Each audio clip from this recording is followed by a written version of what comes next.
ಪ್ರಿಯರೇ, ದೇವರು ಒಳ್ಳೆಯವರು, ಒಳ್ಳೆಯದನ್ನೇ ಮಾಡುವವರಾಗಿದ್ದಾರೆ. ಸುವಾರ್ತೆಯ ಸಂದೇಶ ಏನನ್ನು ಕಲಿಸ್ತದೆ?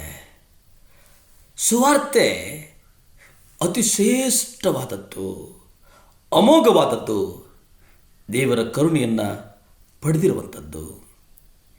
ಎಲ್ಲದಕ್ಕೂ ಮೊದಲು ನಾವು ಪ್ರತಿನಿತ್ಯವೂ ನಮ್ಮ ದೇಹಗಳನ್ನು ಒಂದು ಸಜೀವ ಯಜ್ಞವಾಗಿ ದೇವರಿಗೆ ಸಮರ್ಪಿಸಬೇಕು. ರೋಮ ಅಧ್ಯಾಯ 12ನೇ ಅಧ್ಯಾಯ 1 ನೀವು ನೋಡುವುದಾದರೆ, ಆದ್ದರಿಂದ ಸಹೋದರರೇ, ನೀವು ನಿಮ್ಮ ದೇಹಗಳನ್ನು ಪರಿಶುದ್ಧವೂ ದೇವರಿಗೆ ಮೆಚ್ಚುಗೆಯೂ ಆಗಿರುವ ಸಜೀವ ಯಜ್ಞವಾಗಿ ಸಮರ್ಪಿಸಬೇಕೆಂದು ದೇವರ ಕರುಣೆಯಿಂದ ನಾನು ನಿಮ್ಮನ್ನು ಬೇಡಿಕೊಳ್ತೇನೆ. ಇದೇ ನಿಮ್ಮ ಯೋಗ್ಯವಾದಂಥ ಸೇವೆಯಾಗಿದೆ.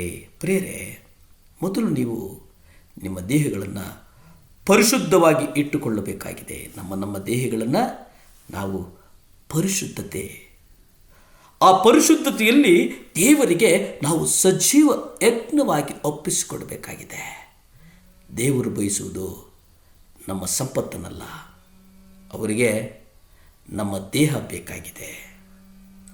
ಹಳೆಯ ಒಡಂಬಡಿಕೆಯ ಸರ್ವಾಂಗ ಹೋಮದ ಹಾಗೆ ನಾವು ನಮ್ಮ ದೇಹಗಳನ್ನು ಅವರಿಗೆ ಸಮರ್ಪಿಸುತ್ತಾ, ಕರ್ತನೆ, ಇಲ್ಲಿ ಯಜ್ಞವೇದಿಯ ಮೇಲೆ ನಾನು ನನ್ನ ಕಣ್ಣುಗಳನ್ನು, ನನ್ನ ನಾಲಿಗೆಯನ್ನು, ನನ್ನ ಕೈಗಳನ್ನು, ನನ್ನ ಕಾಲುಗಳನ್ನು, ನನ್ನ ಕಿವಿಗಳನ್ನು, ನನ್ನ ಶರೀರದ ಕಾಮನೆಗಳನ್ನು ಎಲ್ಲವನ್ನು ನಿನಗೆ ಸಮರ್ಪಿಸ್ತೇನೆ ಸ್ವಾಮಿ. ಒಪ್ಪಿಸಿಕೊಡೋಣ. ಒಪ್ಪಿಸಿಕೊಟ್ಟು ಬಿಟ್ಟರೆ ಉಳಿದಿದ್ದೆಲ್ಲವನ್ನು ದೇವರು ನೋಡುವವರಾಗಿದ್ದಾರೆ ಪ್ರಿಯರೇ. ದೇವರು ನಡೆಸುವವರಾಗಿದ್ದಾರೆ ಪ್ರಿಯರೇ. ಸುವಾರ್ತೆಗೆ ನಮ್ಮ ಪ್ರತಿಕ್ರಿಯೆ ಅದಾಗಿದೆ ಪ್ರಿಯರೇ. ಎರಡನೇದು, ಅದೇ ರೋಮ ಅಧ್ಯಾಯ 12:2 ನಾವು ನೋಡುತ್ತೇವೆ, ಇಹಲೋಕವನ್ನು ಅನುಸರಿಸದೆ ಉತ್ತಮವಾದದ್ದು, ಮೆಚ್ಚುಗೆಯಾದದ್ದು, ಪರಿಪೂರ್ಣವಾದದ್ದು ಆಗಿರುವ ದೇವರ ಚಿತ್ತವೇನೆಂದು ನೀವು ವಿವೇಚಿಸಿ ತಿಳಿದುಕೊಳ್ಳುವಂತೆ ನೂತನ ಮನಸ್ಸನ್ನು ಹೊಂದಿಕೊಳ್ಳಿರಿ. ಇಲ್ಲಿ ಇಹಲೋಕದ ಅನುಸರಿಸುವಂಥದ್ದು ಮತ್ತು ಮೆಚ್ಚುಗೆಯಾಗುವಂಥದ್ದು, ದೇವರ ಚಿತ್ತ ಏನಂತೇಳಿ ನಾವು ಅರಿಯುವಂಥದ್ದು. ನಮ್ಮ ಮನಸ್ಸುಗಳನ್ನು ದೇವರ ವಾಕ್ಯದ ಮೂಲಕ ಸಂಪೂರ್ಣವಾಗಿ ತುಂಬಿಸಿಕೊಳ್ಳಬೇಕು. ನಮ್ಮಲ್ಲಿ ಅನೇಕರು ಹೊಲಸು ಆಲೋಚನೆಗಳ ಮೂಲಕ ಭಾಳ ದೊಡ್ಡ ಸಮಸ್ಯೆಗಳಿಗೆ ಗುರಿಯಾಗ್ತೇವೆ. ಇದಕ್ಕೆ ಕಾರಣ ಏನಪ್ಪ ಅಂತಂದರೆ, ಇಂದಿನ ಕಾಲಮಾನದಲ್ಲಿ ನಾವು ನಮ್ಮ ಮನಸ್ಸುಗಳನ್ನು ಲೌಕಿಕವಾಗಿ ಉಪಯೋಗಿಸ್ತೇವೆ. ಈಗ ನಮ್ಮ ಆಲೋಚನೆಗಳನ್ನು ದೇವರು ಬೇರೊಂದು ಮಾದರಿಯಲ್ಲಿ ನಮ್ಮನ್ನು ನಡೆಸ್ತಾ ಇದ್ದಾರೆ ಅನ್ನುವಂಥದ್ದನ್ನು ನಾವು ಗ್ರಹಿಸಬೇಕಾಗಿದೆ ಪ್ರಿಯರೇ. ನಾವು ಹಾಗೆ ಗ್ರಹಿಸಿದಾಗ ದೇವರು ನಮ್ಮನ್ನು ಉನ್ನತಕ್ಕೆ ನಡೆಸುವವರಾಗಿದ್ದಾರೆ.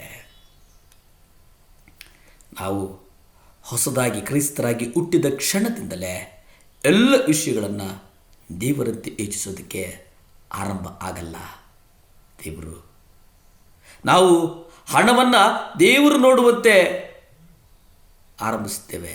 ನಾವು ಸ್ತ್ರೀಯರನ್ನು ದೇವರ ದೃಷ್ಟಿಯಲ್ಲಿ ನೋಡಲು ಶುರು ಮಾಡಿದ್ದೇವೆಯೇ? ಮತ್ತು ಲೌಕಿಕ ಪುರುಷರು ಅವರನ್ನು ನೋಡುವಂತೆ ನೋಡ್ತಾ ಇದ್ದೇವೆ. ಹಾಗಾಗಿ ನಾವು ಮೊದಲನೇದಾಗಿ ದೇವರಿಗೆ ವಿಧೇಯರಾಗಬೇಕೆಂದು ಸುವಾರ್ತೆ ಕಲಿಸ್ತದೆ. ಇಹಲೋಕದ ನಡವಳಿಕೆಯನ್ನು ಅನುಸರಿಸಬೇಡಿರಿ ಎಂಬುದಾಗಿ ರೋಮಪತ್ರಿಕೆಯಲ್ಲಿ ಎಚ್ಚರಿಸ್ತದೆ. ಪ್ರಾರ್ಥನೆ ಮಾಡಿಕೊಳ್ಳೋಣವೇ.